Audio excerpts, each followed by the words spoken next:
SMT Nation, we back. Nation, fresh off the hot news on Dish mass scale layoffs. We've got some more clarity and color on who is actually impacted by this at the company.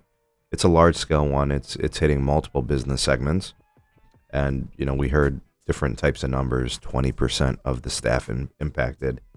A lot of different things. So what I want to do is I want to take this article from Monica Alvin. I'll be sure to post this for you in the description of this video so you guys can follow along and check out more of the details. But it has some of the information that some of you were asking for on my last video. All right, we didn't have these details before, so now we do. Let's cover it. Link in the description. Ways to support the SMT. Show your appreciation for the content here on the channel. Can be found in the description as well.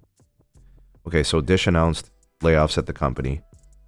They didn't want to disclose specific numbers, but we started to see indications of it, from a few different sources. And, obviously their businesses are doing poorly. Wireless, they lost 200,000.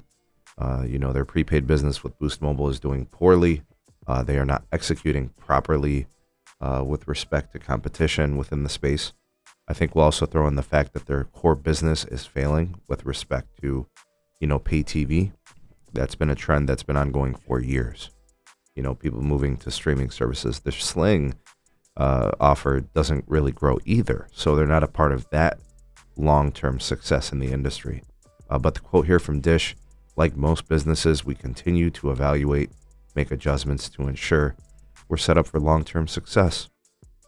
Difficult decision to part ways with some team members due to changing business demands on some teams. Okay, so that was the terminology and the verbiage from the press release. And then, obviously indications are that throughout the week, including today at the time of this recording, those Dish employees that are impacted would find out. Now, with respect to, Dish shares and Dish, stock, that's, I don't, down 40% or something like that. It's been atrocious. They're, possibly facing bankruptcy, according to some analysts. One of my least favorite analysts in terms of accuracy and objectivity and factual representation, Moffett-Nathanson. But just take it for what you will. Guys, there's a lot within this transaction, right? They're talking about 500 lost in Colorado. That doesn't indicate what's going on in any other business segments, but it's important to note that on the same day of the reporting, they also, completed the EchoStar transaction. That also creates a synergistic impact across the company, which means employees will be let go because they're no longer required due to redundancy. All right, so Dish CEO Erik Carlson was supposed to depart when the EchoStar deal closes, but he informed Dish on November 3rd that his last day will be November 12th, right? So that means they had a CEO change as well. Hamid Akhavan, the current CEO of EchoStar, will come in as the Dish CEO effective on that day, the following day, November 13th. So you have executive shakeup a little bit, some movement. You have layoffs. You have synergies and redundancy elimination.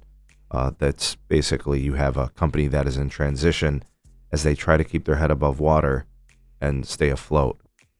They've got a lot of problems they're up against it, folks. This is a very tough situation. They just got an extension to pay for, Spectrum licenses from T-Mobile. They got a 10-month extension that was like maybe a month or two ago, several weeks. That's not changing, right? They're going to have to pay for that. I know the price tag is over $3.5 billion. And then they had to pay an extension fee, I think valued at like $100 million or something. I'm not sure. But that's going to continue to be their vein of existence. The bane of their existence is the fact that they are having a hard time raising capital, right? Nobody's looking to just toss money at Dish, given their economic situation. And look at their credit rating, look at their track record, what's going on with their core business. Who's going to line up to just dump a bunch of money into this company? And people are clamoring for Amazon to buy them. And I've even heard Elon and SpaceX. Folks, I don't think you understand. Nobody wants to line up to pay for a company that has A, accrued debt, B, a limited future outlook, and C, what is their return on investment in an industry where they're having trouble competing in wireless and their core business, TV, is a dying entity, right? Everything's gone to streaming and they don't compete with their Sling, right? All those numbers are shrinking. You tell me, for those of you that are saying, sale to some other company, what company wants to buy these things? Tell me. Seriously, I want you to think about it. In 2023, where the cost of borrowing money is 8%, what company wants to buy this description? You know what companies want to buy?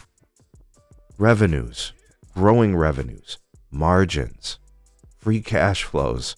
Look at what assets does Dish possess that is attracting a buyer? This is a company that's worth tens of billions of dollars. Just think about that for a second. Sound off in the comment section below. You all have the voice of the people, the SMT Nation. Let your voice be heard.